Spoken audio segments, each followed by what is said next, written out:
pagi. Oke, silahkan duduk.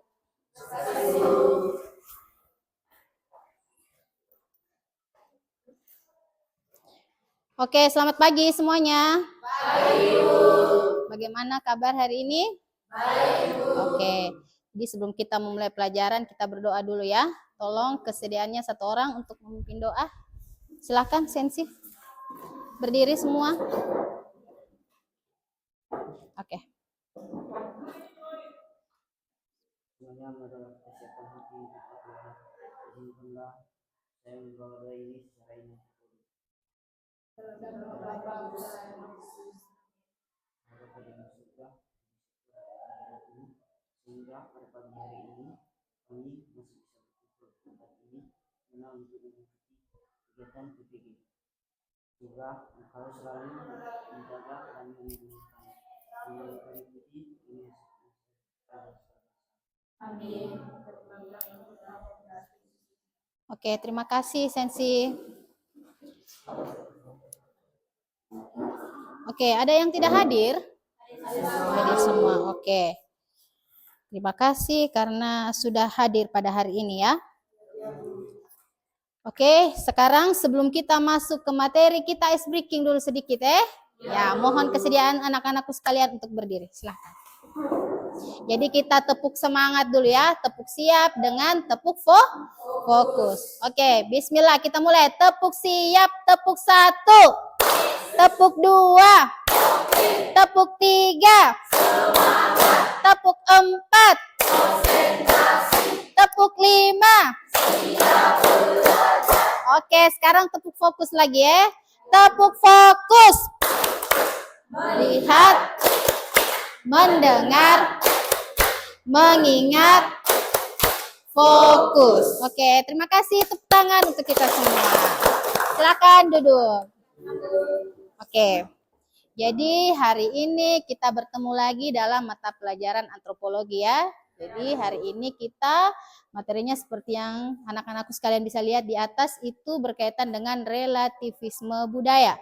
Jadi sebelumnya kan kita sudah belajar materi tentang etnosentrisme. Jadi etnosentrisme itu berkaitan dengan relativisme tadi ya. Namun sebelum Ibu lanjut di materi, Ibu mau kasih tunjuk dulu tujuan pembelajaran yang akan kita capai pada pertemuan kali ini. Jadi ada 3, bisa anak-anakku sekalian lihat.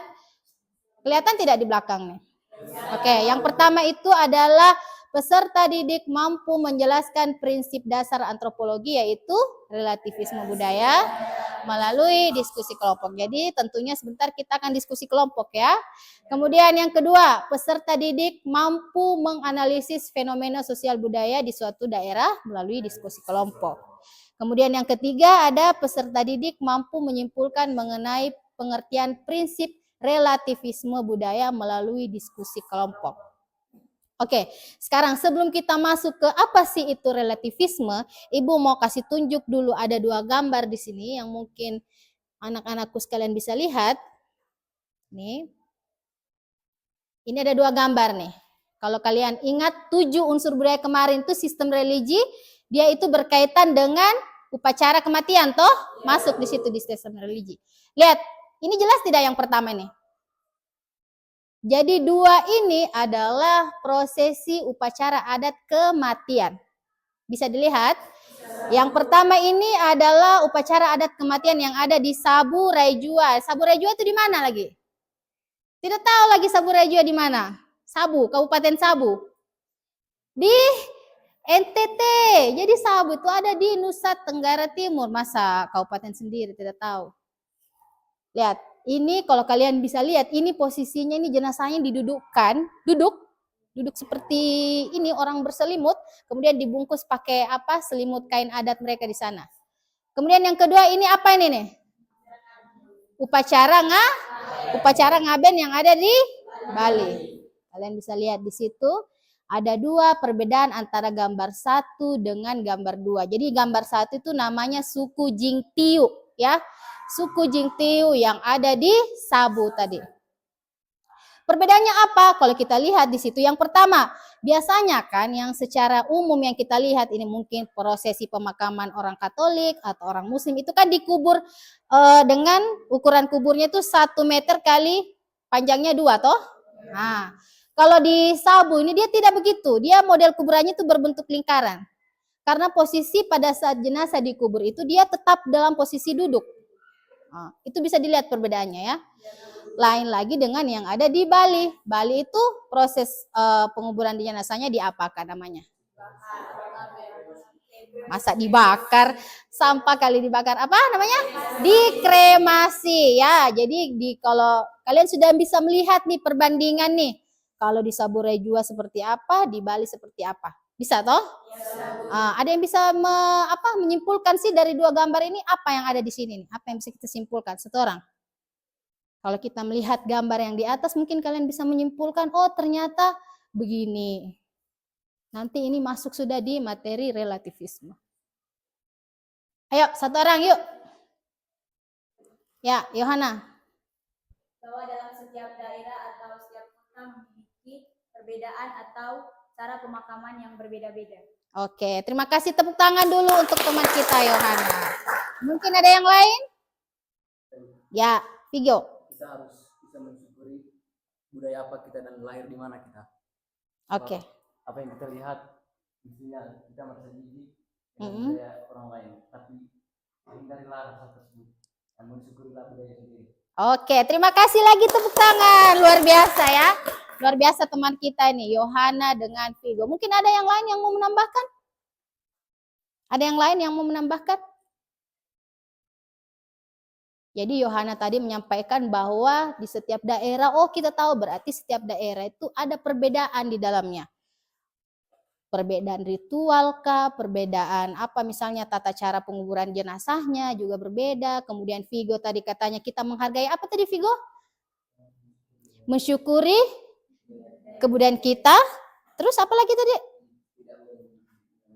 Iya, tidak boleh jijik, jangan jijik ya kata-katanya. Bisa diganti mungkin jijik dengan memandang rendah kebudayaan lain. Kan itu tadi kebalikan dari etnosentrisme toh.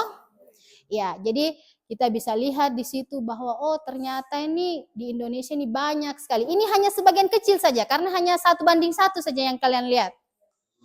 Mungkin ada tambahan lain? Mungkin ada yang pernah melihat tata cara penguburan jenazah. Di tempat kalian ada toh perbedaan toh? Di tempat tinggal kalian ada tidak perbedaan? Entah itu perbedaan suku atau perbedaan bahasa atau perbedaan apa, ada tidak? Perbedaan agama mungkin? Hah? Ada toh. Jadi setiap daerah tentunya ada yang namanya perbedaan budaya. Kita lihat saja di sini nih. Di apa namanya Kampung Nangalili, kalau kita di bawah itu kan berdampingan toh, ada 2 di situ agama itu. 3 malah. Ada Kristen Protestan, ada Katolik, ada Muslim ya. Jadi tentunya di setiap daerah itu pasti ada perbedaan. Kan kalian sendiri bilang, oh ada Bu perbedaan. Jangan keluar dulu. Di sekolah ini saja ada yang berbeda toh. Apanya yang berbeda di sekolah ini sudah? Agama. Oh saya berbeda agama nih. Beda server nih saya dengan Ibu Yuni nih. Apa yang harus saya lakukan ketika saya menemukan perbedaan tersebut? Coba difikirkan toh. Kalau misalnya kita berbeda, kan kita kan belajar tentang etnosentrisme bahwa etnosentrisme itu selalu menimbulkan yang namanya konflik. Kenapa bisa terjadi konflik? Karena itu tadi, iya dia menganggap kebudayaannya lebih baik dibandingkan dengan, oke, good. Sekarang kita masuk sudah di materi ya, tentang relativisme. Jadi kita lihat dulu. Sebelumnya seperti yang Ibu bilang tadi, ini kan kita sudah belajar tentang etnosentrisme dengan relativisme. Jadi etnosentrisme itu adalah, mungkin masih ada yang ingat? Ada yang ingat materi tentang etnosentrisme? Satu orang? Sebelah sini dulu. Belum pernah Ibu dengar suaranya sebelah sini. Etnosentrisme adalah, ini kita flashback dulu materi kita minggu lalu toh, supaya nanti connect dengan relativisme sebentar. Sebelah sini? Ya, silahkan. Menganggap budayaannya lebih baik daripada budaya orang lain. Etnosentrisme adalah menganggap kebudayaannya lebih baik dibandingkan orang lain. Di sebelah sini? Seorang yang selalu menganggap bahwa kebudayaan orang lain itu rendah dibandingkan kebudayaan itu. Oke. Sebelah sini, terima kasih Yohana. Sebelah sini. Ini materi kita minggu lalu nih. Etnosentrisme adalah yang Tika tadi bilang dengan Yohana itu sudah benar. Kalian sisa menambahkan lagi apa kira-kira?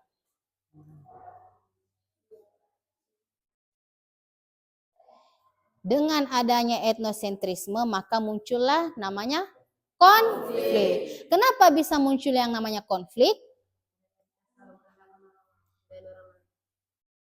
Karena kita selalu merasakan kebudayaan orang lain. Terus apa lagi? Ada tidak yang bisa kasih contoh? Ini kita hanya flashback saja ya. Ibu pernah jelaskan deh kayaknya sebelumnya itu contoh sikap etnosentrisme yang menyebabkan nyawa itu hilang, ada nyawa, korban jiwa. Masih ingat tidak? Sudah lupa. Jadi kenapa bisa etnosentrisme itu? Karena dia menganggap bahwa Ibu sebelumnya pernah menjelaskan tentang ribut ricu antara suku Manggarai dengan suku Makassar, begitu toh? Karena kedua suku ini menganggap bahwa semuanya sukunya bagus, semuanya sukunya baik, sehingga suku lawannya itu adalah suku yang tidak baik. Akhirnya terjadilah konflik di dalamnya yang menyebabkan ada kayaknya orang Manggarai mana kalau Ibu tidak salah itu dia meninggal gara-gara diamuk massa dari Makassar tuh. Kalian pernah tidak dengar beritanya ini? Itu dulu pernah heboh, mungkin kalian masih kecil kah atau bagaimana. Nah, dengan adanya etnosentrisme ini haruslah ada yang namanya sesuatu yang menetralkan. Namanya itu sudah relativisme.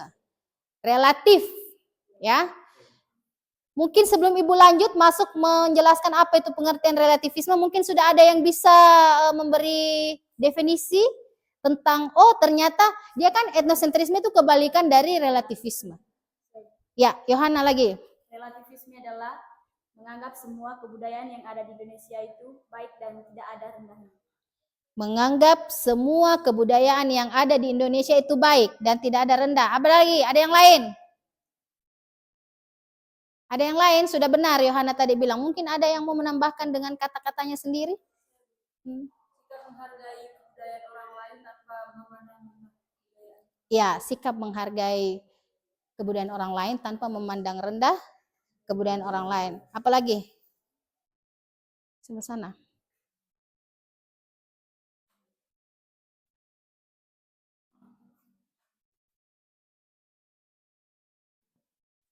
Ada yang bisa? Jadi kita lihat di sini. Ya. Anak-anakku bisa lihat di atas tuh. Ini sudah pengertian dari relativisme. Relativisme memandang bahwa pada prinsipnya tidak ada kebudayaan yang lebih tinggi atau lebih rendah, lebih buruk atau lebih rendah dibandingkan dengan kebudayaan lain. Karena semuanya berkaitan dengan budaya masing-masing ya. Sudah dipahami nih sampai sini? Jadi itu saja kalian ingat, oh kalau etnosentrisme kan dia memandang rendah kebudayaan lain nih. Kalau relativisme dia masuk untuk menetralkan begitu, relatif dia. Dia tidak memandang bahwa misalnya saya nih, saya kan sekarang berdomisili di Manggarai itu, otomatis saya harus menempatkan diri saya bahwa saya ini budayanya juga orang Manggarai begitu, supaya tidak ada terjadi konflik di dalamnya. Bagaimana supaya itu bisa netral? Ya kita memposisikan diri kita bahwa kita adalah orang tersebut. Begitu. Bisa dipahami? Nah, ini ada contohnya nih, ada kebiasaan Sendawa dengan tradisi larung saji. Lihat, yang pertama. Di kebiasaan Sendawa itu, di Korea sana, ya, kalau kita mau buat lagi perbandingannya, di Korea sana, kalau kita melakukan Sendawa itu dianggap sesuatu yang baik, menghargai bahwa makanan itu enak, ya. Beda dengan kita di sini. Kalau kita di sini Sendawa itu dianggap sebagai sesuatu yang tidak sopan. Itu sudah perbedaannya. Masuklah kita masukkan di relativisme. Berarti relativisme itu tergantung bagaimana kita memandang kebudayaan tersebut, ya. Kalau di Korea dia memandang bahwa Sendawa itu adalah sesuatu yang baik, tapi di sini itu adalah sesuatu yang tidak sopan, ya. Sudahlah makan kita nih 1 piring, 2 piring. Kalau biasanya kan 3 piring nih kita 1 hari nih, 1 kali makan toh. Jadi 3 kali makan 9 piring sudah. Iya, jadi apa? Nasinya sebegini, lauknya segini, tambah lagi nasi di atasnya. Jadi seperti gunung dia toh. Oke, sudahlah kita disendawa ini, itu tidak boleh, itu namanya tidak sopan tuh. Mungkin ada ini kita jadikan refleksi lagi, baru kita belajar bahwa oh ternyata itu sendawa itu adalah sesuatu yang tidak sopan. Apalagi kalau kita makan rame-rame itu jangan sekali-kali tuh sendawa begitu, jangan ya. Tahanlah. Ada kan sendawa cantik. Bagaimana tuh sendawa cantik tuh? Begitu. Sendawa cantik, sendawa ganteng tuh bagaimana cara kita sendawa itu sampai tidak kedengaran toh? Sama kayak batuk tuh. Ada tuh orang batuk begitu toh. Ada namanya itu batuk cantik. Begitu toh. Batuk cantik namanya. Ya, itu hanya contoh saja tadi ya. Lihat sudah kebiasaan sendawa. Kemudian ada lagi yang kedua, tradisi larung saji. Larung saji itu adalah tradisi di Jawa yang biasanya dilakukan oleh masyarakat pesisir pantai. Itu kayak ada sesajen begitu, kayak makanan lah, kelapa, apalagi namanya itu, daun sirih, apa namanya yang biasa orang pakai di sini. Pokoknya sesajian untuk katanya untuk makhluk-makhluk yang tidak kasat mata yang berada di laut. Itu mereka larung ke laut, buang ke laut. Tapi di sisi lain masyarakat situ ada yang tidak setuju karena katanya kalau melakukan hal tersebut itu mengotori laut. Tapi kita tidak tahu tradisi larung saji ini sebenarnya mereka punya tujuannya tersendiri. Jadi intinya mereka melakukan hal tersebut karena memang ada tujuannya. Mereka percaya bahwa ketika saya melakukan ini, maka banyak rezeki bisa juga. Mereka percaya itu toh. Apalagi? Iya, leluhurnya akan selalu menjaga mereka. Apalagi? Iya, selalu diberi kesehatan. Jadi kita ini mintanya bukan sama Tuhan, mintanya sama Nyi Roro Kidul di sana tuh. Ya. Itu hanya bercanda saja, nanti orang-orang Jawa sana tersinggung. Jadi kita lihat mereka melakukan tradisi tersebut karena mereka percaya bahwa tradisi tersebut itu ada tujuannya, bukan semata-mata hanya lepas sesajen saja di laut begitu, tidak ya. Jadi itu ada tujuannya masing-masing. Oke, kemudian kita lanjut lagi. Atau mungkin ada yang mau menambahkan di contoh relativisme itu seperti apa?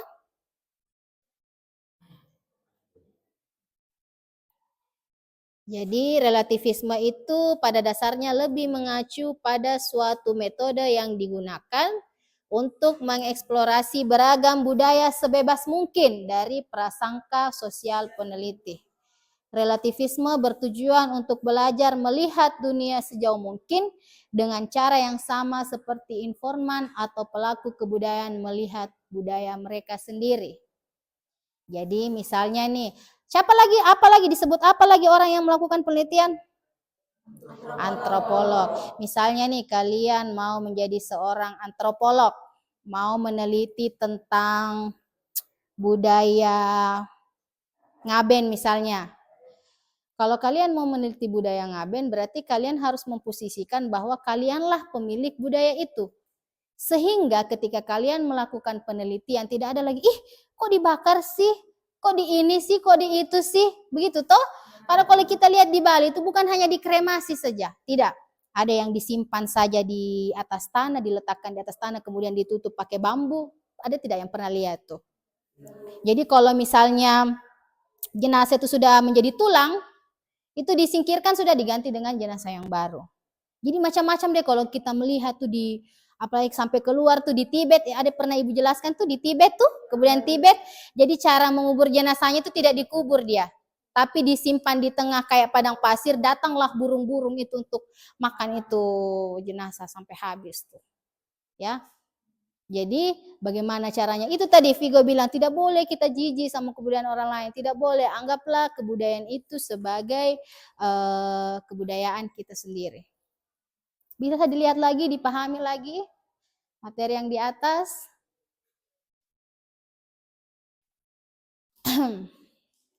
Oke, sudah toh Ibu jelaskan tentang sebagian kecil dari relativisme itu seperti apa. Mungkin sampai di sini ada yang mau bertanya?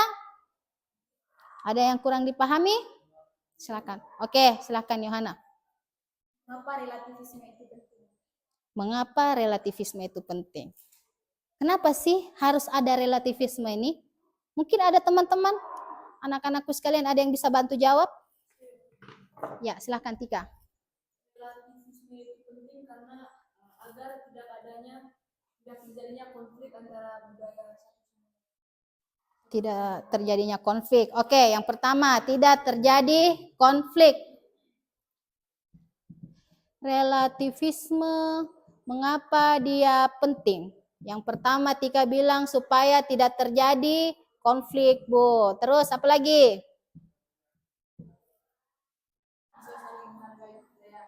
Saling menghargai.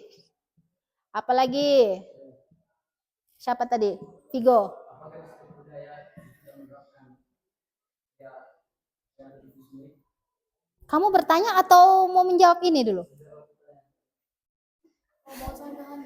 Tidak, kita ini dulu Vigo ya, kita bahas dulu ini mengapa relativisme itu penting.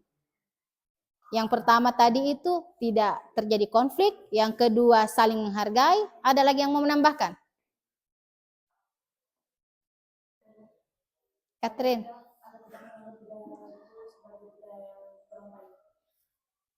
Itu masuk sudah di saling menghargai ya. Apalagi? Mungkin ada yang mau menambahkan? Jadi kenapa relativisme itu penting? Terima kasih anak-anakku sudah mau menjawab. Jadi kenapa itu relativisme penting? Ya, relativisme penting supaya mendorong kita agar menumbuhkan rasa empati, saling menghargai, kemudian tidak terjadi konflik. Itu yang paling penting ya. Empati itu apa sih? Peduli. Apalagi Goin? Merasakan apa yang orang lain rasakan. Empati itu bermacam-macam juga, ada empati dalam bentuk bahagia, sedih, dan lain-lain. Sama juga dengan budaya, kita juga bagaimana caranya kita berempati sama orang dengan budayanya orang tersebut. Kalau di sini, woi ada Ibu Yuni nih lagi puasa nih. Bagaimana saya menghargai Ibu Yuni yang sedang berpuasa? Jangan lagi datang Ibu Yun, Mai sudah kita ke kantin. Gak mungkin toh. Jangan dong, kita lagi berpuasa. Bagaimana kira-kira sikap kalian sebagai seorang peserta didik? Nanti itu kita akan jawab sebentar di LKPD yang akan Ibu bagikan sebentar. Oke, ada lagi pertanyaan?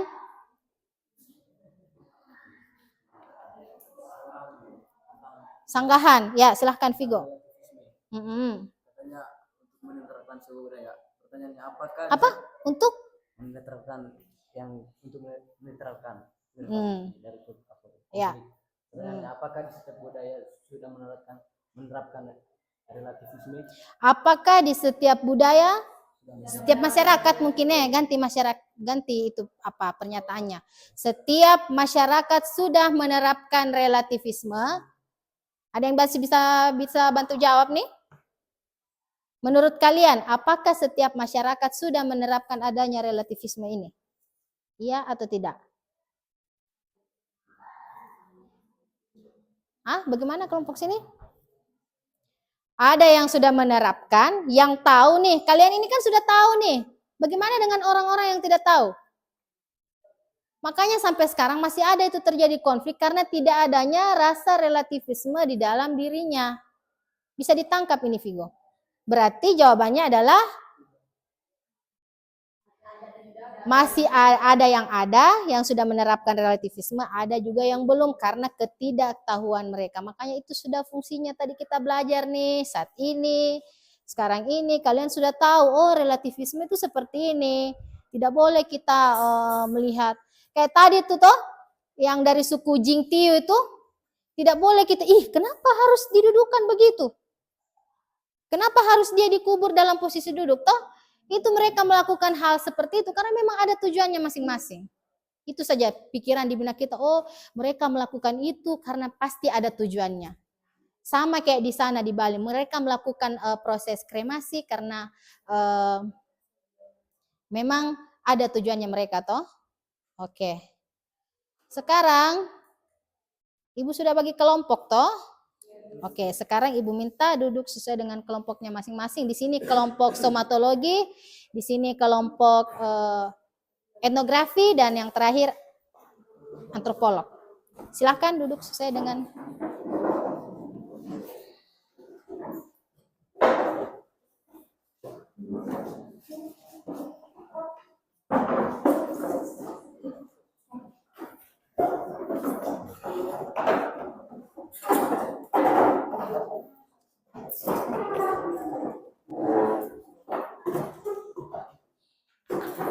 oke.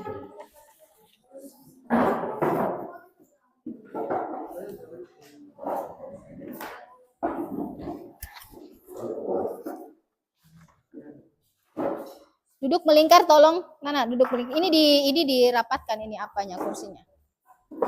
Oke, jadi di situ ada LKPD atau lembar kerja peserta didik yang Ibu sudah bagikan. Coba bisa dibaca untuk masing-masing kelompok. Ya.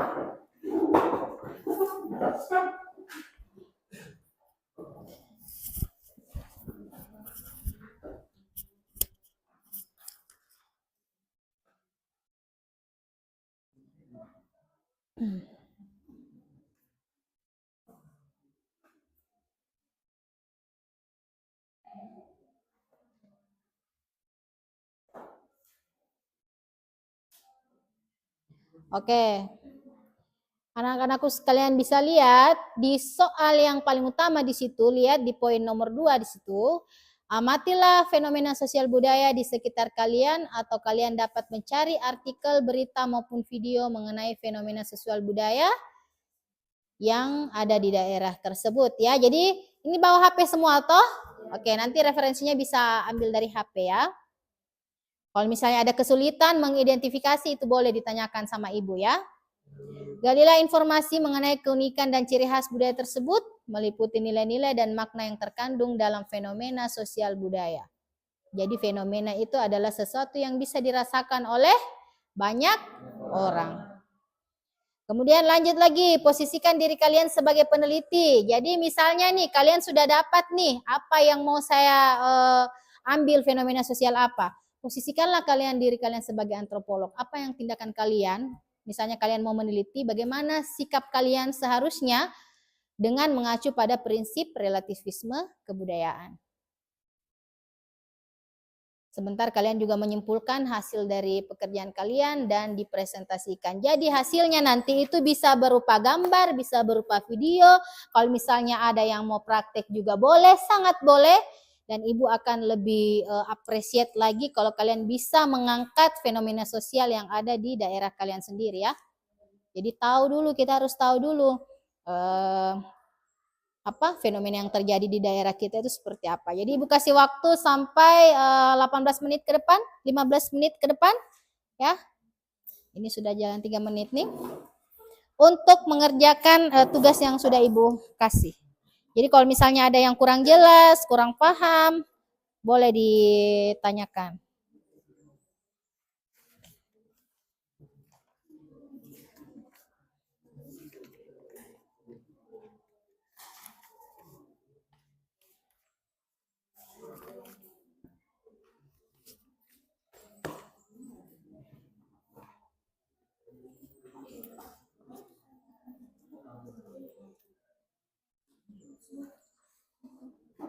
Mana HP-nya? Tidak apa-apa, buka di HP saja.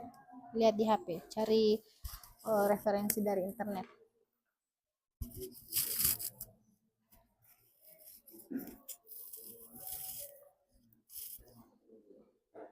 Bagaimana? Mana HP-nya? Buka saja lewat HP, tidak apa-apa. Jadi kita hari ini kan sudah janjian bahwa HP-nya bisa mencari referensi lewat internet.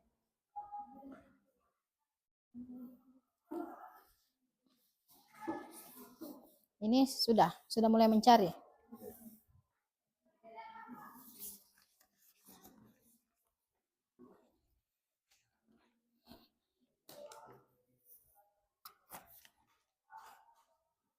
Kelompok 1 apa? Somatologi ya?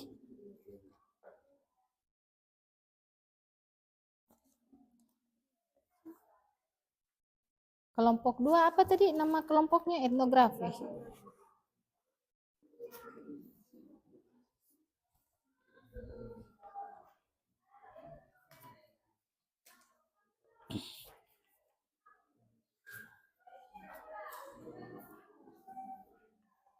Kelompok 3 nama kelompoknya.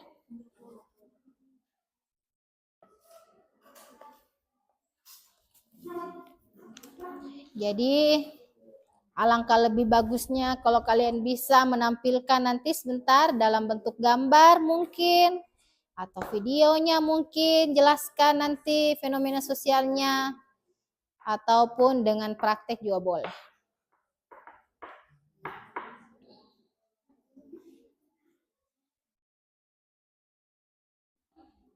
Oke, masih ada waktu kurang lebih 10 menit. Kelompok somatologi sudah dapat materinya. Materi tentang tari caci, oke.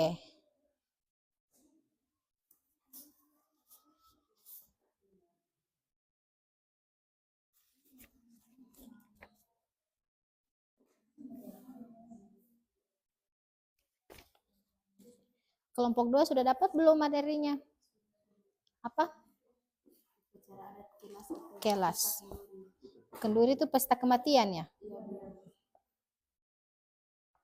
Pesta lagi, pesta kematian, upacara kematian. Masa ada orang meninggal kau buat pesta? Saya takut kau nanti misalnya nih ada orang meninggal, putar musik di depan terus jenazahnya ikut goyang di dalam. Kalian nanti yang kabur nanti sendiri. Kelompok 3 sudah dapat? Mau apa? Bahasa? Bahasa apa nih yang mau diambil? Bahasa?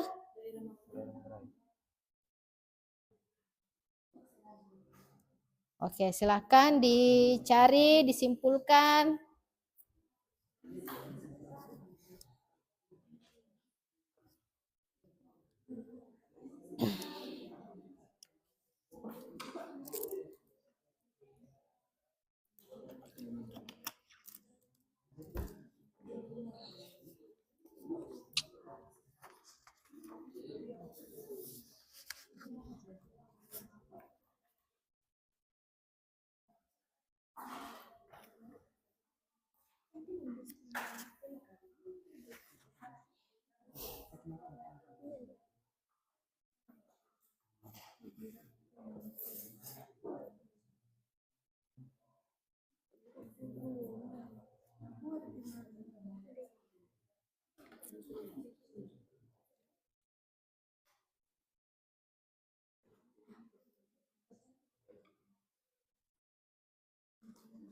Kelas. Pernah tidak kalian ikut upacara kelas tuh? Hmm? Oke. Saya pikir kelas itu yang harus ikut di situ hanya orang tua, tidak ya? Tidak kan, maksud saya yang melakukan upacara itu saya pikir hanya orang tua saja. Oh, ada kumpul keluarganya, biar umur-umur kalian ini bisa masuk. Oke. Itu masih ada tidak upacara adat sampai sekarang tuh? Masih. Oke. Kelas. Kalau bahasa nih, bagaimana bahasa nih? Kelompok antropolog, apa yang kalian mau ini sebentar, tampilkan sebentar. Oh, oke.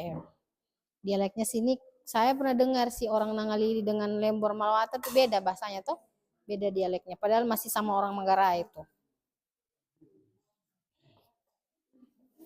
Ada juga yang pernah saya dengar Kempo. Di mana itu Kempo itu? Daerah mana itu? Oh, di Melo, di bawah. Itu Kempo suku atau apa? Oh, nama daerah. Oke.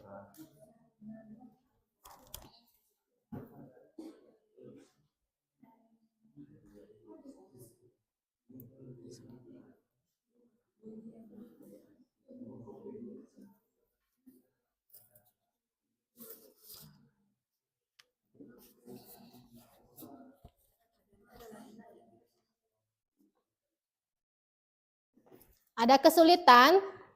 Aman? Oke deh. Aman toh, karena ternyata semuanya mengambil fenomena sosial dari budaya daerah sendiri. Jadi saya rasa, Ibu rasa tidak ada kesulitan.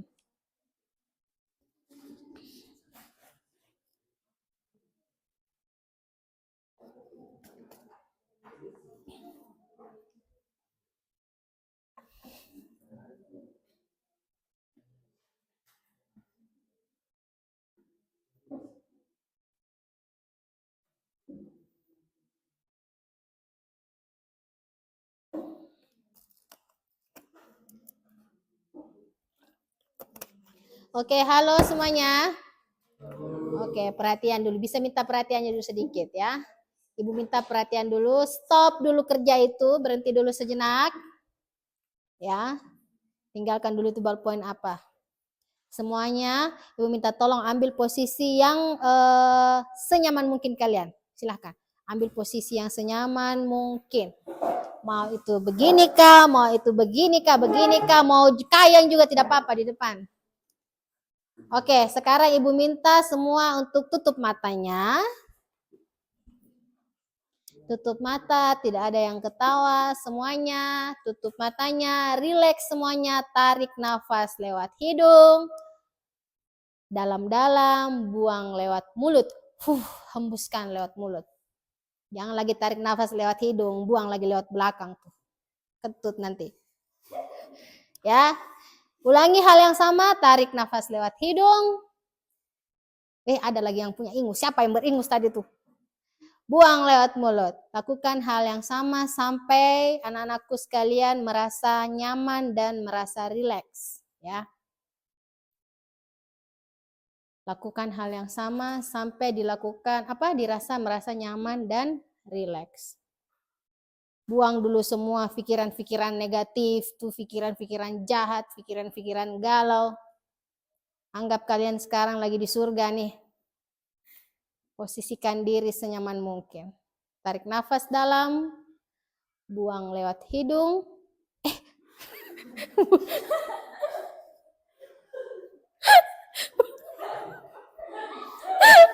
Mama, buang lewat mulut. Itu karena Ibu terlalu terlalu bersemangat. Tidak jadi. Oke. Sudah semua toh? Sekarang buka matanya semuanya.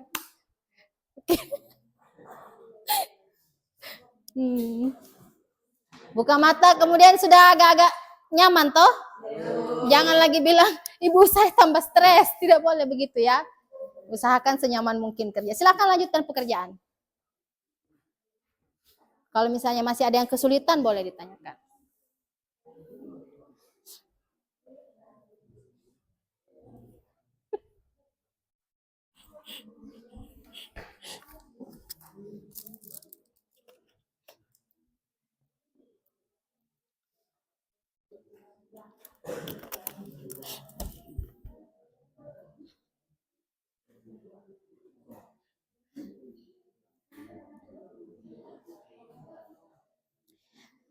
Oke, masih ada waktu kurang lebih 3 menit ya. Mohon diselesaikan tugasnya dengan tepat waktu. Jadi kita belajar nih disiplin waktu nih.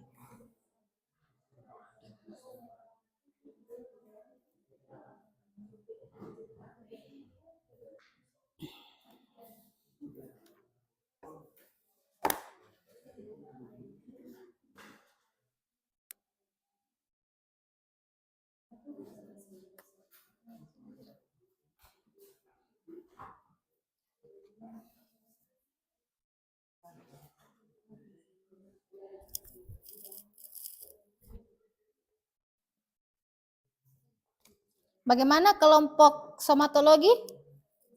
Sedikit lagi, oke. Kelompok etnografi? Kelompok bahasa?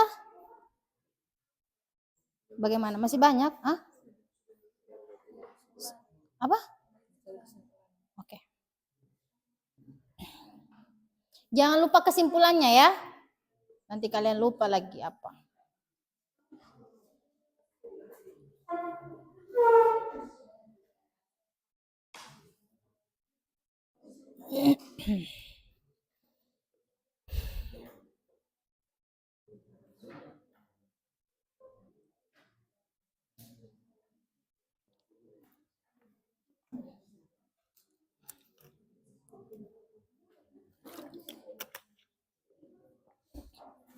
Di kelompok somatologi ini kalian mau menampilkan apa sebentar? Gambar kah, video, tulisan? Tulisan juga bisa, bebas.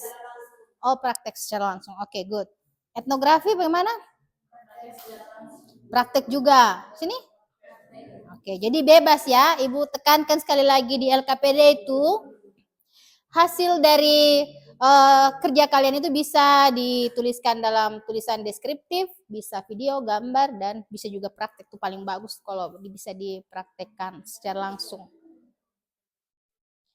Oke, 1 menit lagi, siap-siap.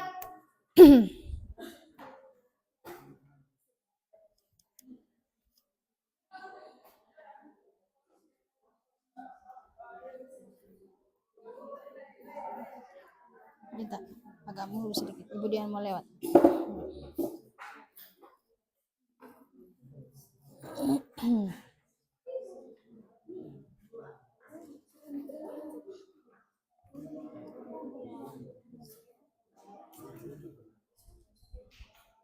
Disiapkan, kalau saat sekarang harusnya kalian sudah bisa menuliskan kesimpulan ya. Sekarang nih kalian sudah menuliskan kesimpulan dari tugas yang dibagikan tadi.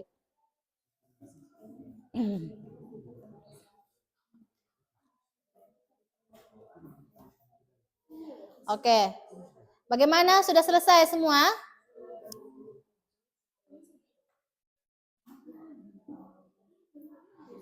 Oke.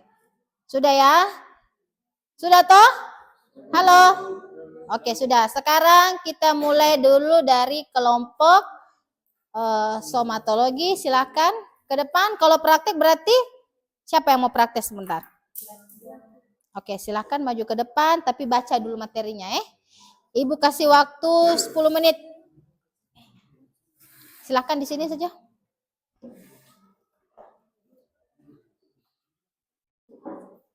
Semua dong kelompok, jangan hanya setengah saja. Kan semuanya kan kerja, toh. Di sini saja. Oke. Siapa moderator? Sudah tentukan siapa moderatornya? Sudah tentukan siapa moderator? Tidak, ini saja moderator ya. Kan ini kan praktek sebentar toh. Oke, Ibu kasih waktu 10 menit dari sekarang. Silakan kelompok somatologi. Pagi. Baik, terima kasih atas kesempatan yang telah diberikan kepada kelompok kami. Kami perwakilan dari kelompok 1 ingin mempresentasikan hasil kerja kelompok kami. Pada pemateri saya persilakan. Fenomena sosial tari tradisional Caci dari Manggarai. Tarian Caci adalah sejenis tarian atau permainan ketangkasan yang berasal dari Manggarai, Nusa Tenggara Timur. Tarian ini merupakan tarian perang yang hanya dilakukan oleh kaum pria. Kedua pemain bersikap sebagai lawan menggunakan cemeti 1 lawan 1 untuk menunjukkan ketangkasan. Tarian Caci ini juga merupakan salah satu kesenian tradisional yang cukup terkenal di Pulau Flores, Nusa Tenggara Timur.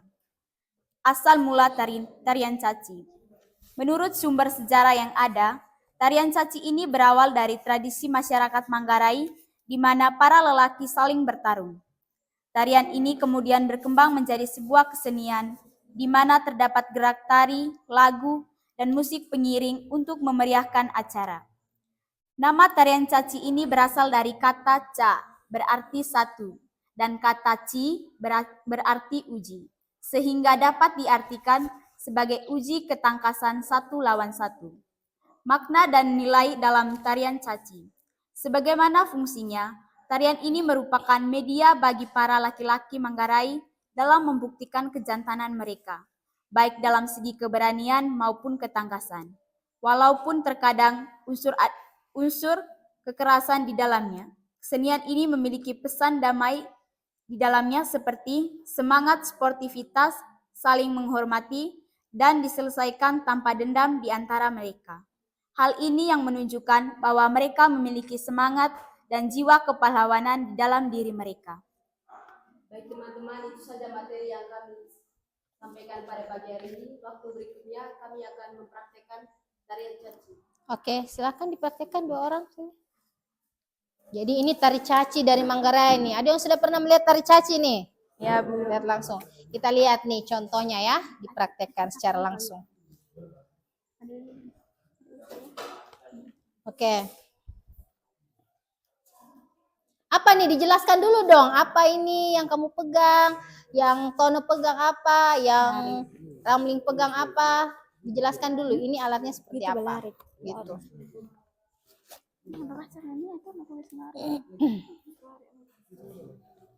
Baik teman-teman, kami akan menjelaskan alat yang digunakan dalam tarian caci. Yang ini namanya larik. Larik ini digunakan untuk menyerang lawan atau memukul lawan. Sedangkan yang ini namanya giling. Giling ini berfungsi untuk menahan serangan dari lawan yang menggunakan tali. Giling namanya ya? Iya, Bu. Oke. Giling. Terus lanjut.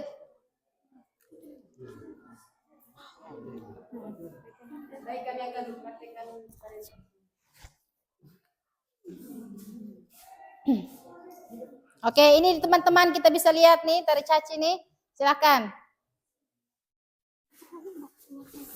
Aduh, aku takut.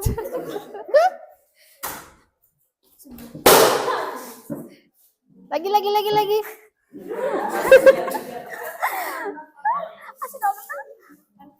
Awas kena tangan, jangan serius ya, terlalu serius. Itu hanya praktek saja.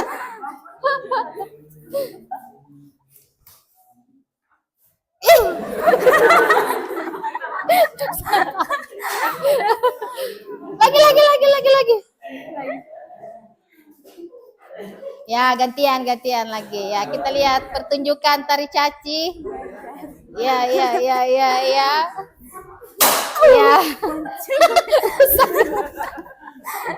Oke, terima kasih, tepuk tangan dulu untuk kelompok somatologi. Silakan kumpul di tengah, dari tengah sedikit. Oke. Baik teman-teman, itu saja. Tanya dulu. Baik teman-teman, itu saja materi yang kami sampaikan pada pagi hari ini. Waktu berikutnya kami silakan kepada teman-teman untuk bertanya. Oke, silahkan kelompok etnografi dengan kelompok antropolog untuk bertanya. Masing-masing kelompok 1 pertanyaan ya. Silahkan. Oke, Virginia. Baik, saya perwakilan dari kelompok etnografi ingin bertanya kepada kelompok somatologi. Pertanyaannya, apa saja properti yang digunakan pada saat tarian caci? Apa? Properti. Yang digunakan pada saat tarian caci. Oke, silakan. Terima kasih. Virgiani, bagaimana dengan kelompok antropolog? Silakan.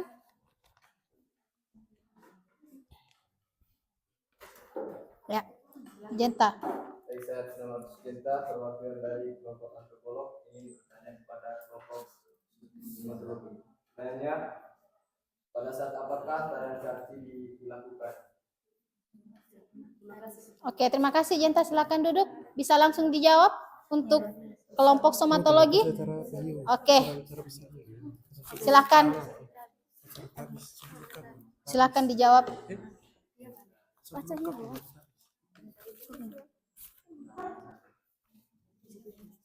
Baik, kami akan menjawab pertanyaan dari kelompok 2. Pertanyaannya, apa saja properti yang digunakan pada saat tarian caci? Properti. Yang pertama itu panggal atau topeng, berfungsi untuk melindungi pecutan lawan apabila kena baja terletak di bagian kepala, terbuat dari kulit kerbau. Yang kedua itu gorong atau giring-giring, terbuat dari logam yang dikatakan pada pinggang, fungsi menambah kegagahan pemain. Yang ketiga itu tubirapa atau penghiasan manik-manik, dipakai dengan cara dililitkan kepala dan berfungsi sebagai pelindung wajah. Yang keempat itu kain songke itu digunakan hanya sebatas lutut. Yang kelima itu selendang, keenam giling, ketujuh koret, dan kelapan larik atau pecut. Dari teman-teman jawaban. Kembalikan dulu bagaimana kelompok. Mungkin ada sanggahan dari kelompok 2. Jangan sebut kelompok 2 ya, kelompok etnografi. Oke, bisa diterima? Oke, kita lanjut lagi pertanyaan dari kelompok antropolog. Jawab pertanyaan dari antropolog. Pertanyaannya, pada saat apa saja tarian caci dilakukan? Tarian ini sering ditampilkan di berbagai acara seperti saat syukuran musim panen atau hangboja, ritual tahun baru atau penti, dan berbagai upacara adat lainnya seperti penyambutan tamu atau upacara pentabisan. Bagaimana dengan kelompok antropolog? Oke, bisa diterima. Ada jawaban. Ada pertanyaan lagi dari kelompok etnografi mungkin? Ada tambahan? Masih ada waktu? Ada tambahan pertanyaan? Kalau tidak ada, ibu yang bertanya. Bisa? Oke. Tadi kan kalian mengatakan bahwa pada saat melakukan apa tadi tari caci itu ada menggunakan kain songke ya? Iya. Itu kain songke digunakan hanya sebatas lutut saja kok atau bagaimana atau Iya, Bu, hanya digunakan di kain songke yang Manggarai itu toh? Iya, Bu. Apakah itu tidak menghalangi mereka pada saat ini mau bertarung? Tidak, Bu. Tidak. Makanya hanya digunakan Hanya sebatas disampai lutut biar mereka bisa bergerak juga. Oke, ini kan namanya tari. Apa tadi? Apa ada tidak makna dari tari ini nih? Ada tidak maknanya? Makna yang terkandung di dalamnya. Kan tadi kan Ibu bahas kalau relativisme itu berarti mereka melakukan hal tersebut karena ada makna dan tujuan di dalamnya. Apa Maknanya itu untuk memperlihatkan kejantanan para lelaki-laki dan juga Berikan keramaian, kemegahan. apa tadi kejantanan laki-laki terus dan proses mereka menuju kedewasaan juga. menuju kedewasaan. Berarti yang bisa melakukan tari caci ini hanya laki-laki. orang-orang yang sudah balik begitu. Kalau umur-umur kalian belum bisa? Bisa. Bisa juga? Oh, untuk perempuan saja yang tidak. Iya, toh yang namanya juga jantan, masa ada perempuan jantan. Oke deh. Terima kasih banyak untuk kelompok somatologi. Tepuk tangan dulu. Oke, silakan duduk. Ya, luar biasa. Itu saja materi kami pada pagi hari ini. Akhir kata kami ucapkan terima kasih. Oke, tepuk tangan. Jadi luar biasa ya. Mungkin yang sebelumnya belum ada yang mungkin sebelumnya belum ada yang pernah melihat tari caci itu seperti apa ya. Nah, itu tadi teman-teman sudah menampilkan tadi tuh tarian caci dari Manggarai. Silent please. Diam, harap tenang. Sekarang kita lanjut lagi dari kelompok etnografi. Ini etnografi mau membahas tentang apa nih? Oke, silahkan maju ke depan. Nanti mau dikasih gambar kah, video atau apa? Praktek. Oke, silahkan di depan. Hah? Tidak, baca dulu materinya Nana, baru kita kalau misalnya memang mau praktek. Siapa yang baca materi tadi?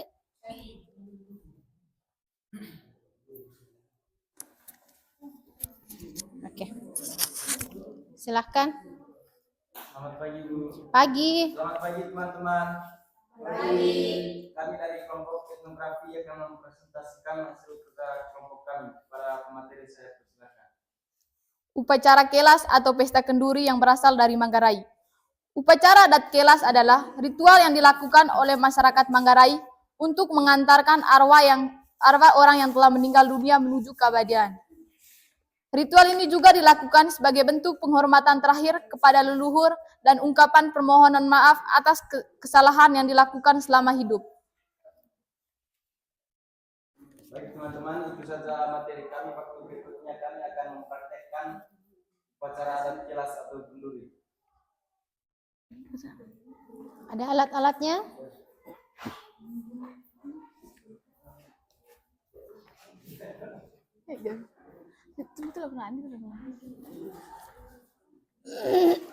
Oh, ini sudah disiap. Ini punyanya kelas ini ya? Oh, oke. Bagus ya. Masing-masing kelas ada kain songkenya. Oke, silahkan. Jadi anak-anakku sekalian, kita bisa melihat bahwa ini adalah praktek dari upacara adat Kelas. Silakan dipersiapkan dulu apanya. Dipersiapkan dulu alat-alatnya.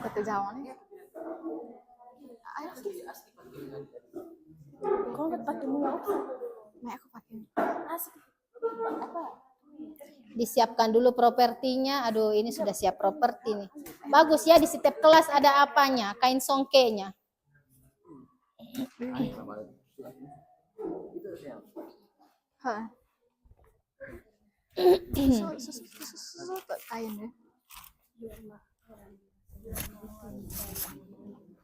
Oh, pasien. Musik dapur.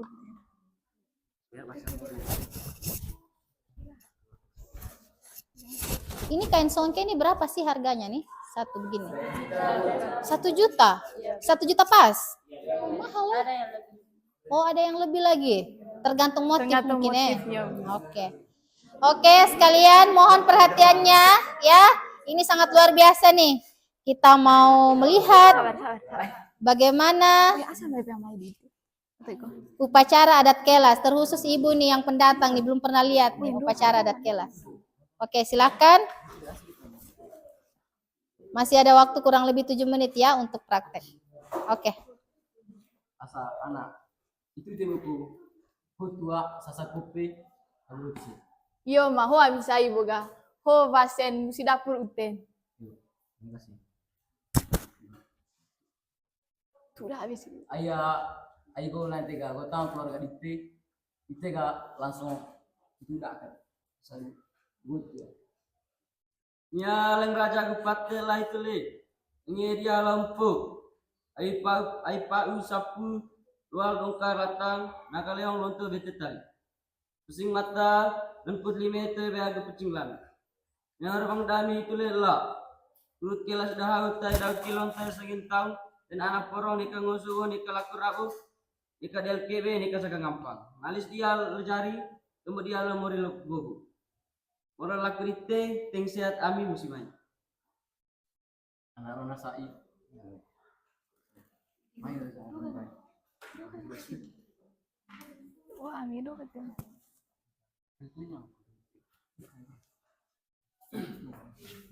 Wih. Nyel mewana bina. Go kope kudut sapu atau tedia saka ata daat kudut beang kirak mancingkari.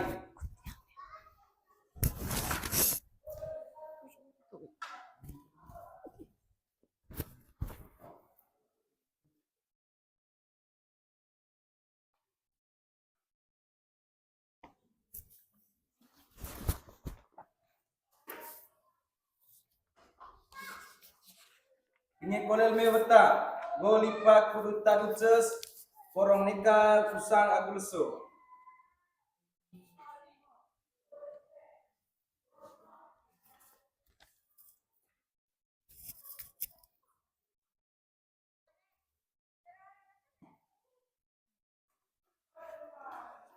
Terima kasih mak. Baiklah minggu itu yang tandang juga ruang kami yang pelajaran. Gitu. Sudah? Ya, Oke. Tepuk tangan dulu dong. Luar biasa ya. Oke. Itu tadi adalah upacara adat Kelas ya. Meskipun ibu tidak paham apa artinya, tapi sebentar kita tanya-tanya lagi ya dari kelompok etnografi. Oke, silakan moderator yang mau bertanya mungkin maju sedikit. Tidak apa-apa, dipakai saja dulu sarungnya. Ibu senang lihat sarung-sarung begini nih. Silakan. Baik teman-teman, waktu berikutnya kami persilakan kepada teman-teman untuk bertanya. Ya. Silakan dari kelompok somatologi dulu.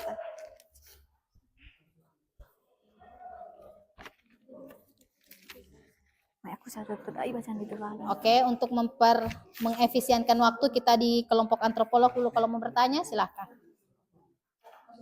Siapa nama Nu? Vegansi ya. Silakan Vegansi. Saya akan memberikan pertanyaan. Kami dari kelompok antropologi pertanyaannya, apa saja tahapan-tahapan dalam upacara kenduri atau kilas? Tahapan dari upacara kenduri atau kelas. Oke, dikip dulu. Ya, silakan Hartono. Saya perwakilan dari kelompok psikologi ini bertanya kepada kelompok Pertanyaannya, bagaimana jika dalam upacara kilas ada upacara yang tidak terlaksana? Apakah upacara itu berjalan dengan lancar? Oke, silakan langsung dijawab dari kelompok etnografi. Bisa langsung dijawab. Tahapan-tahapan juga. Masih ada waktu 3 menit untuk menjawab pertanyaan. Susunnya tak soalnya. Apa saja tahapan dalam riset? Oke. Baik, kami akan menjawab pertanyaan dari kelompok etnografi Perhatikan dari kelompok Antropologi. antropolog di sini. Nah, ya. Pertanyaannya, tahapan-tahapan dalam pelaksanaan upacara adat kelas. Yang pertama, pertemuan seluruh kepala keluarga yang akan melaksanakan ritual kelas. Yang kedua, siding latang anak bina atau artinya tanggupan pihak perempuan. Dan tombo kamping anak rona atau berbicara dengan pihak pemberi gadis. Yang ketiga, pelaksana ritual kelas. Yang keempat, bali anak rona membayar semua benda yang diantar oleh pihak anak rona. Yang kelima, wait atau ungkapan terima kasih berupa beras dan daging. Baik, kepada kelompok antropolog, apakah ada sanggahan? Oke. Bagus. Terima kasih. Bagaimana? Jawaban dari kelompok Ingin menjawab pertanyaan dari kelompok ya.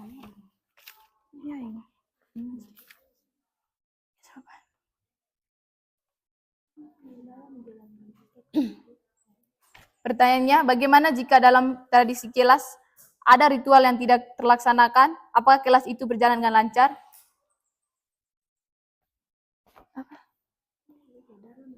Dalam menjalankan pesta kenduri, semua ritual harus dilaksanakan dengan baik dan tidak ada yang tertinggalkan. Jika ada yang tertinggal, pasti dalam salah satu keluarga akan tertimpa bencana atau musibah. Mungkin ada sanggahan. Oke. Ibu, satu dulu saja pertanyaannya. Ya, Bu. 1 menit. Terus kelas itu dilakukan pada saat kan upacara kematian tuh? Ya, Bu. Berapa malamnya? Misalnya dia setelah meninggal. Biasanya kan ada 3 hari, 3 malam, 7 malam. Acara kelas itu sudah karena yang dibagikan itu kan hari itu acara 3 hari setelah mayatnya dikubur. Ada acaranya lagi. Oh. 40 malam. Kelas itu. Oh, sudah dari 40 malam itu. Iya, Bu. Oke deh, terima kasih kelompok etnografi, tepuk tangan dulu. Udah tutup tadi. Tutup dulu.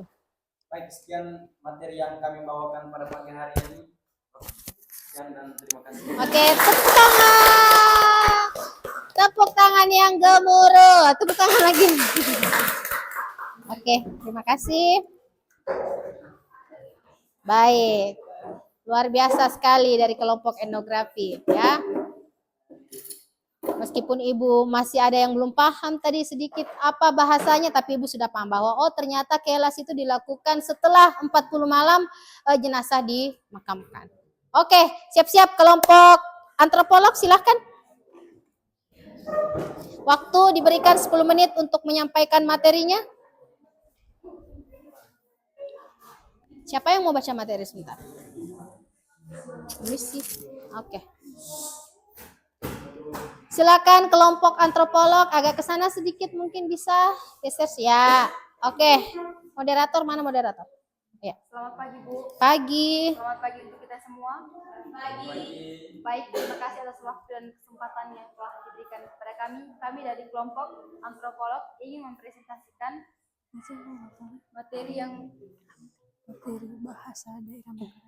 materi bahasa daerah Manggarai. Ibu duduk ya. Materi saya persilakan. Bahasa Manggarai adalah sebuah bahasa Austronesia yang digunakan suku Manggarai. Bahasa Manggarai atau Tombo Manggarai adalah salah satu bahasa daerah di Indonesia. Penuturannya terdapat di Manggarai Barat, Manggarai, dan Manggarai Timur. Bahasa Manggarai masih aktif dituturkan sebagai bahasa ibu oleh kebanyakan orang di Manggarai. Bahasa sehari-hari yang kami gunakan hampir semuanya berbahasa Manggarai. Bahkan di lingkungan tempat kami tinggal pun kami juga masih menggunakan bahasa Manggarai. Ungkapan adat dalam bahasa Manggarai memiliki peran penting dalam proses perkawinan masyarakat Manggarai. Ungkapan-ungkapan adat ini mengandung paralelisme, bunyi yang menekankan pada makna internya. Ungkapan adat ini diwariskan secara turun-temurun oleh para petua-petua. Salah satu sapaan yang umum digunakan dalam bahasa Manggarai adalah enu, yang digunakan untuk menyapa anak perempuan. Bahasa Manggarai memiliki beberapa subbahasa atau dialek lagi, antara lain yaitu dialek Mukun, dialek Kison, dialek Lambaleda, dialek Ruteng, dialek Sancar, dialek Kolang, dialek Lembor, dialek Kempuh, dialek Lengko, dan dialek Boleng. Kami akan memberikan contoh perbandingan antara dialek Lembor dengan dialek Kempuh. Oke, siapa yang memberi contoh? Sensi dengan?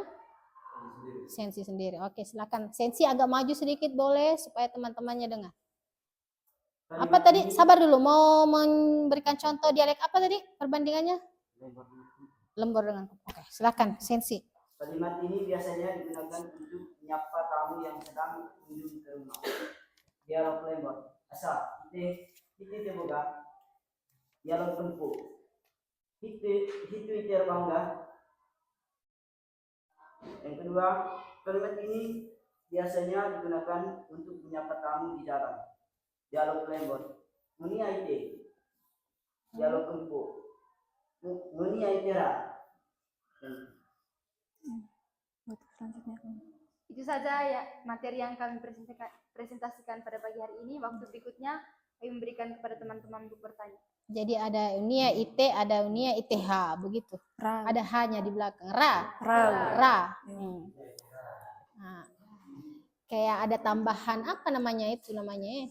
Kalau Makassar tuh ada Iomi, Ioji, begitu toh? Mungkin itu perbedaannya ya. Di mana Mi? Pakai mi di belakang semua. Bagaimana kelompok somatologi? Silakan bertanya. Ada pertanyaan? Ya. Berdiri. Terima kasih atas kesempatan yang telah diberikan kepada saya. Saya perwakilan dari kelompok somatologi ingin memberikan pertanyaan kepada kelompok antropolog. Pertanyaannya itu, mengapa di Manggarai memiliki banyak perbedaan logat? Mengapa di Manggarai memiliki banyak perbedaan logat? Oke, good. Terima kasih. Ramli. Itu sudah diwariskan. Kelompok. Silakan dipersilahkan dong moderator nih. Etnografi silakan. Baik, terima kasih atas waktunya. Kami perwakilan dari kelompok etnografi ingin memberikan pertanyaan kepada kelompok antropolog. Oke. Pertanyaannya, apa penyebab terjadinya perbedaan bahasa atau logat di setiap daerah?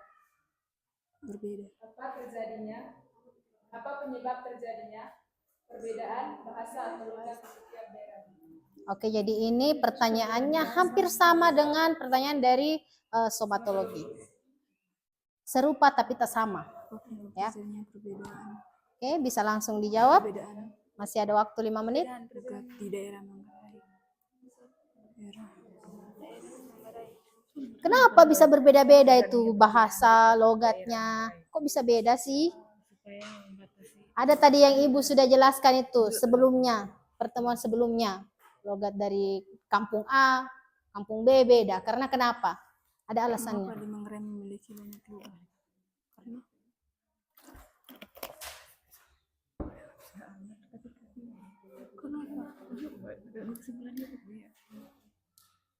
Silakan bagaimana kelompok antropolog? Agar dapat membedakan asal seseorang yang dilihat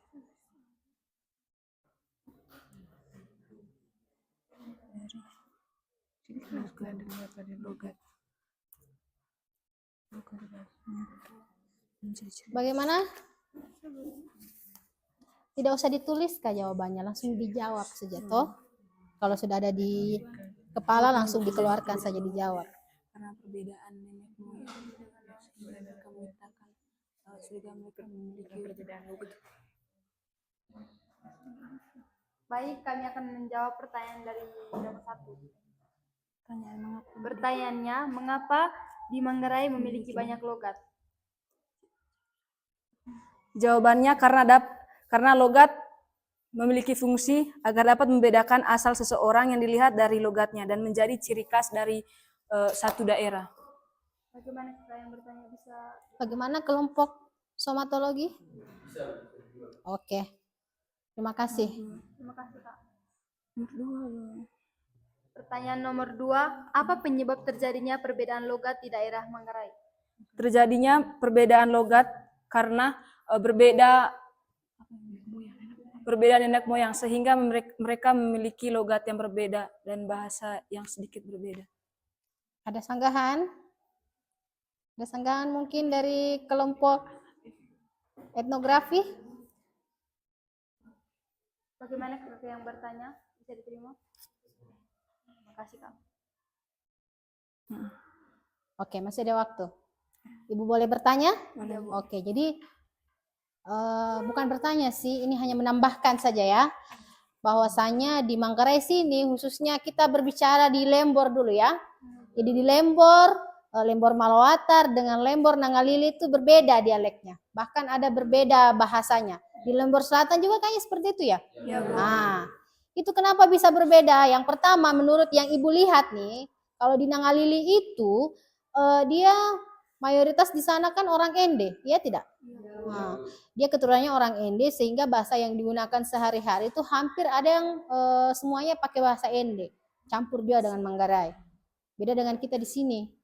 Kalau di Malawatar di bawah itu sudah campur bahasanya, tapi bisanya kalau misalnya ada juga yang pakai bahasa Indonesia sedikit-sedikit. Tapi kalau di kampung-kampung di sini mungkin semuanya pakai bahasa daerah ya. Ya, Bu. Nah, oke, itu saja dari Ibu. Silahkan ditutup. Baik, itu saja materi yang kami presentasikan pada pagi hari ini. Sekian dan terima kasih. Oke, tepuk tangan. Terima kasih untuk kelompok antropolog. Ya. Jadi itu tadi hasil persentase ya dari apa tadi tugasnya? Mencari fenomena sosial yang ada di lingkungan sekitar ya. Jadi fenomena sosial budaya yang ada di lingkungan sekitar berarti syukurnya kalian mengangkat contoh dari lingkungan kalian tinggal itu sendiri. Sebagai bahan refleksi yang Ibu lihat tadi, yang pertama itu ada tadi dari kelompok somatologi tarian caci. Jadi hasil dari itunya sangat luar biasa ya, apalagi ada prakteknya, ada apa tadi? Alatnya yang sudah disiapkan dan itu semua ada di kelas ya. Alat yang digunakan jadi praktek itu tidak mesti kita bawalah dari rumah. Biasanya kan ada memang tersedia di kelas toh. Ternyata misalnya ini dari kelompok kelompok apa di sini? Etnografi bisa memanfaatkan bahan-bahan atau alat dan bahan yang ada di kelas. Begitupun dengan bahasa. Kita membahas dulu di tari caci yang pertama tadi. Tari caci dulu tadi itu dilaksanakan pada saat apa lagi? Mungkin etnografi bisa menjawab. Tari caci dilaksanakan pada saat apa? Acara pernikahan juga bisa? Oh, tapi saya tidak pernah lihat ya. Oh, orang dulu ada namanya tari caci di acara pernikahan. Sekarang tidak lagi. Berarti ada perubahan di dalamnya. Tadi acara apa tadi? Tahun baru bisa. Apa itu? Syukur. Syukur apa dulu nih? Oh, syukuran saja. Tapi pada saat melakukan tarian caci itu pernah tidak ada korban jiwa tuh? Itu kan pukul pakai apa tuh? Pernah sampai meninggal. Aduh, luar biasa sekali. Terus tidak menimbulkan dendam. Tidak diproses hukum juga. Oh, berarti Kalau kan transaksi di daerah itu harus undang daerah lain. Dan dalam satu daerah tersebut ada teman kita yang sering kata, misalnya saya dengan aku sama-sama berpenjual di pasar. Kami berbeda daerah, terus daerah saya meminta mereka untuk transaksi di kampung saya. Terus kami berdua tidak boleh berlawanan. Karena ada konsekuensinya. Oh, berarti yang mengikuti tari caci ini harus siap dengan konsekuensinya begitu. Terus siapa yang memilih orang yang berperan sebagai ini nanti? Yang 2 orang nih, siapa yang pilih? Oh, sesuai dengan kemauan sendiri. Oh, saya pikir dipilih mungkin sama kepala desa atau ketua adat, begitu. Tidak ya. Jadi, oke, Ibu paham. Jadi luar biasa sekali tadi ya, kita sudah sama-sama melihat tadi bahwa oh ternyata tarian caci seperti ini. Khususnya Ibu nih yang orang luar toh. Ibu kan sebelumnya belum pernah tuh lihat yang mana itu tari caci. Ibu hanya tahu namanya saja tapi belum pernah melihat secara langsung. Agak ngeri juga ternyata ya. Oke. Oh, pernah juga kena di Bata. Sabitnya itu apa namanya? Sabitnya ya? Tarik. Larik. Oke, itu tadi ya untuk tari caci. Kemudian untuk etnografi tadi apa lagi? Upacara kelas. Itu upacara kelas itu Ibu tadi tidak mengerti, kurang mengerti bahasanya. Jadi ternyata upacara kelas itu dilaksanakan pada saat 40 malam setelah, tapi bebas ya.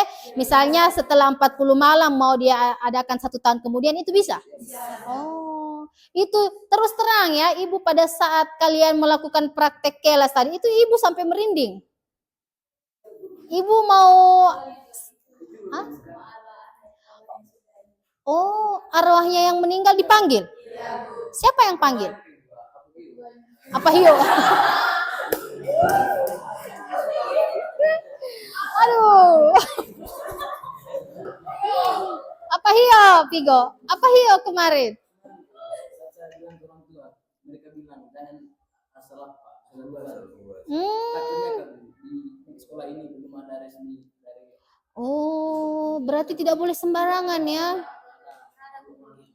Oh, berarti itu yang kayak ada uang begitu itu harus ada begitu. Tidak boleh kita salah-salahan kayak uang-uang mainan begitu. Oh, oke, paham. Ibu mengerti ya. Jadi kita di sini sudah sama-sama belajar, Ibu belajar, kalian juga belajar bahwa ternyata kalau kita mau praktek kelas itu tidak boleh sembarangan. Harus betul-betul serius ya. Oke, terima kasih lagi. Ibu lupa bilang terima kasih ke kelompok somatologi lagi. Aduh. Jadi kelompok somatologi terima kasih, etnografi terima kasih banyak, bahasa lagi, kita ke bahasa lagi tadi.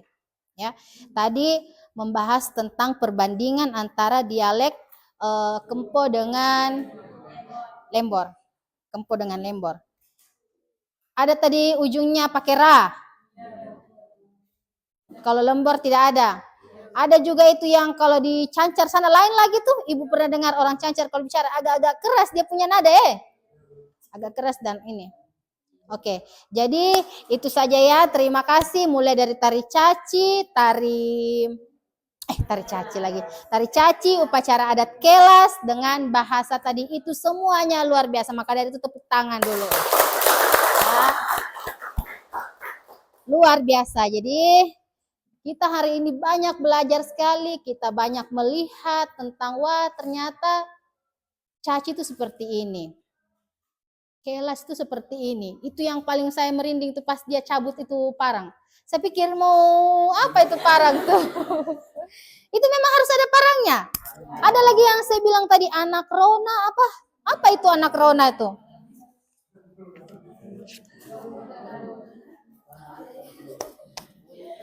Anak rona apa sih? Apa hiyo anak rona? Oke, jadi kembali lagi ya. Posisi duduknya boleh menghadap ke depan lagi. Ya. Yang masih pakai sarung tidak apa-apa, dipakai saja sampai pelajaran kita berakhir hari ini. Ya.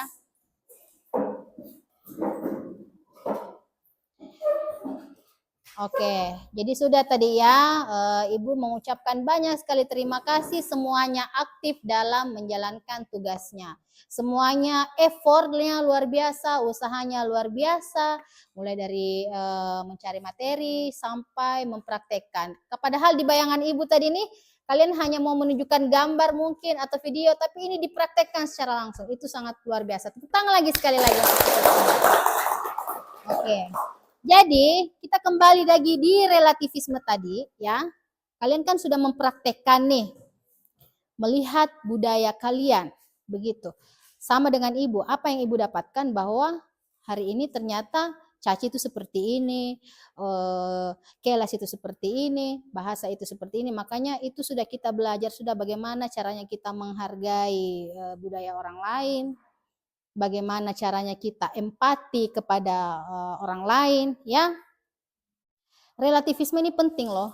Kenapa? Tidak menutup kemungkinan nanti kalian setelah ini, sudah kelas 3 sekarang toh, setelah ini sudah ada mungkin yang merantau mungkin. Kerja di Kalimantan atau kemana. Terus ada lagi yang pergi kuliah. Siapa di sini yang nanti mau pergi kuliah nanti? Setelah ini langsung kuliah. 1 orang saja kok.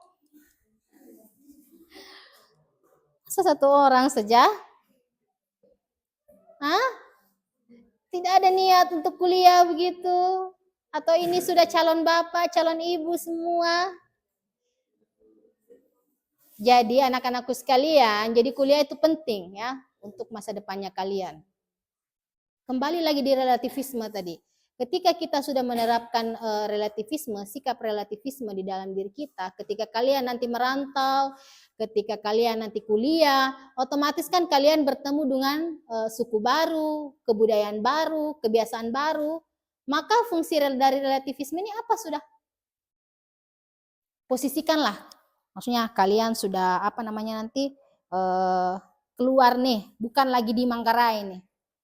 Mungkin setelah ini ada yang ke Makassar kok, ada yang ke Bali, ada yang ke Afrika sana. Boleh, jauh sekali. Kejauhan kalau di Afrika, di sini saja, di Indonesia saja. Dengan kalian tahu sudah, bahwa relativisme ini seperti ini, apa sudah sikap yang akan kalian ambil? Bagaimana sudah? Kita bisa lihat lagi.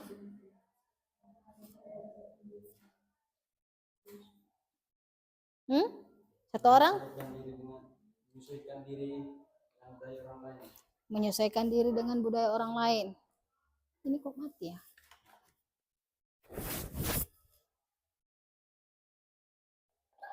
Bisa memposisikan diri atau menempatkan diri. Apalagi? Menghargai kebudayaan orang lain. Apalagi? Jika melihat dari 7 unsur budaya ya, khususnya di sistem religi itu, kalau kita kaitkan dalam relativisme ya, permisi ya, maaf ya, kita bukan rasis ya, membahas soal agama tidak. Jadi masalahnya agama ini adalah satu yang sensitif masalahnya. Jadi kita tidak boleh sembarangan lagi. Tidak menutup kemungkinan nih, misalnya nih kalian nih pergi kuliah di Makassar. Jadi di Makassar itu kan mayoritas di sana kan Muslim toh. Hanya sedikit saja, sekian persen saja yang Katolik dengan Protestan. Ada relativisme di sini, kalian sudah tahu relativisme, maka kalian sudah bisa menempatkan diri kalian bahwa saya ini di kampungnya orang Muslim, begitu. Sama dengan ibu, ini hanya contoh saja ya. Ibu adalah seorang Muslim yang masuk di tengah-tengah kehidupan yang di dalamnya itu kita beda server nih, ya. Beda server maksudnya bahasa gaulnya saja itu beda server. Kita ini beda server nih. Maka yang harus ibu lakukan adalah ibu harus bisa menempatkan diri ibu. Misalnya pernah juga ibu ikut acara apalagi yang namanya yang kita pergi di Wae Bangka sana. Itu sudah kelas kok. Bukan. 40 malam. Yang acara dengan Kepsek tuh. Bukan kelas itu. Oh beda lagi. Oh iya, saya lupa. Ternyata kelas dilakukan setelah 40 malam tadi. Ibu ikut di situ misa apa segala macam. Tapi kan tidak berdoa secara langsung apa bagaimana toh. Jadi fungsi dari relativisme ini bisa kita terapkan misalnya nanti kalian ke Makassar lah atau ke Bali. Bali kan mayoritas agama apa di sana? Hindu. Kalian melihat. Atau misalnya ada yang punya jodoh orang Sabu sana, Sabu Rajua yang ternyata tidak tahu Sabu Rajua di mana tuh. Masa satu daratan NTT tidak tahu? Memang sih beda pulau. Hah? Apa? Baru dengar. Kalau Lembata tahu? Oh, tahu. Lembata tahu. Kalau TTU tahu tidak? TTS? Ih, astaga, ya Allah. Itu semua Itu semua kabupaten yang ada di Nusa Tenggara Timur. Aduh, bikin malu kalian nih. Kalian hanya tahu Kabupaten Manggarai Barat saja kok. Kalau nggak ada tahu, Ende tahu, Maumere, Larantuka, berarti hanya Sabu saja yang tidak tahu. Sabu itu dia kita nyebrang pulau, bisa lewat Kupang, bisa lewat Aimere di atas kapal Sabu kalau kalian pernah dengar, makanya jalan-jalan. Tidak menutup kemungkinan nih, misalnya nih si Sensi nanti punya istri orang Sabu. Sabu suku Jingtiu. Ikutlah si Sensi nih dengan istrinya ke Sabu nanti. Sensi nanti meninggal nanti. Ikut sudah Sensi dengan acara adat orang Sabu di sana. Didudukkan dia kemudian dibungkus dengan, kan di NTT itu kan beda daerah, beda motif songke toh. Jangankan di seluruh NTT, di sini saja Lembor saja dengan Lembor Selatan itu beda kain songkenya. Ya. Jadi itu tadi terima kasih lagi, kemudian sudah mengerjakan tugas dengan baik. Kemudian kalian, jadi kita datang ini kita harus ya minimal adalah yang kita bawa pulang toh. Datang ke sekolah, setidaknya kalian tahu caranya kalian bisa berempati sama orang, caranya kalian menghargai satu sama lain kebudayaannya orang lain, caranya kalian memposisikan diri. Jadi itu sudah fungsinya tadi kalian bisa terapkan di kehidupan sehari-hari, manakala kalian nanti ada rezeki untuk kuliah, ya usahakan kuliah di luar lah, ya. Diusahakan, kan bisa atau kuliah sambil kerja. Jangan pikir dulu itu, aduh setelah saya sekolah nih saya mau ambil suami sudah. Mau punya istri sudah. Kalian kira enak tuh, apa tuh, pernikahan dini tuh. Ya, itu baru-baru ini ada lagi. Saya tidak mau lagi dengar ada lagi yang lebih mengutamakan hal-hal yang seperti itu ya. Utamakan sekolah dulu ya. Oke, mungkin sampai sini ada yang mau ditanyakan terkait dengan relativisme? Ada yang belum dipahami mungkin?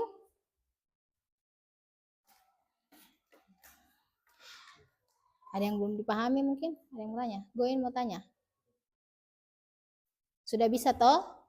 Apalagi relativisme satu orang? Relativisme adalah Memandang bahwa pada prinsipnya tidak ada kebudayaan yang lebih tinggi atau lebih baik dan tersebut harus netral mungkin. Oke, kalau kita posisinya sebagai antropolog, apa yang harus kita lakukan? Dengan menggunakan prinsip relativisme tadi. Sebagai seorang antropolog, apa yang harus saya lakukan? Misalnya saya mau meneliti kebudayaan lain, apa yang harus saya lakukan? Menempatkan diri dengan baik, apalagi? Bisa menghargai kebudayaan lain, menganggap bahwa misalnya nih saya adalah seorang antropolog, saya meneliti tari caci, berarti saya harus menganggap bahwa tari caci ini adalah budaya saya sendiri. Bisa dipahami nih? Jadi relativisme adalah, bagian sini dulu, jawab dulu. Apalagi relativisme? Sudah dibilang tadi sama Yohana. Yulin.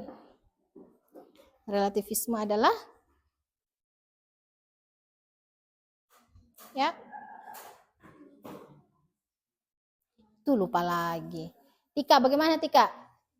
Apalagi relativisme?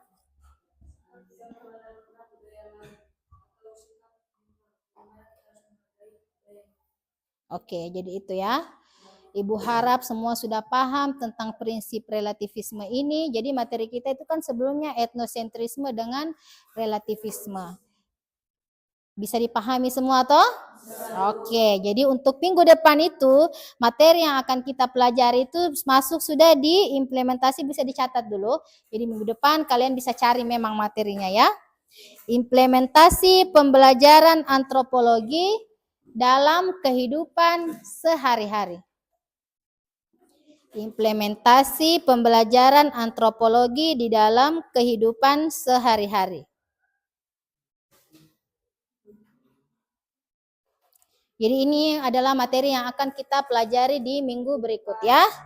Implementasi pembelajaran antropologi dalam kehidupan sehari-hari. Materinya bisa dicari di internet ataupun di buku yang ada di perpustakaan.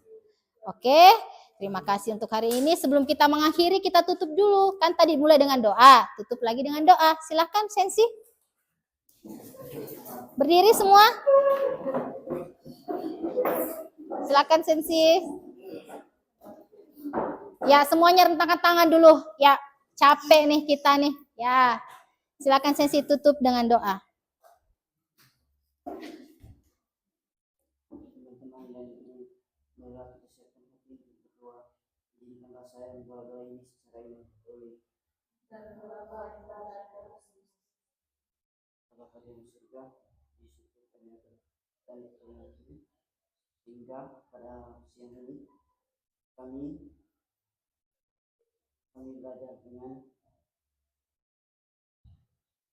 baik dan berjalan dengan lancar. Kami puji Yesus. Amin. Oke, tepuk tangan untuk kita semua. Silakan duduk. Silakan duduk.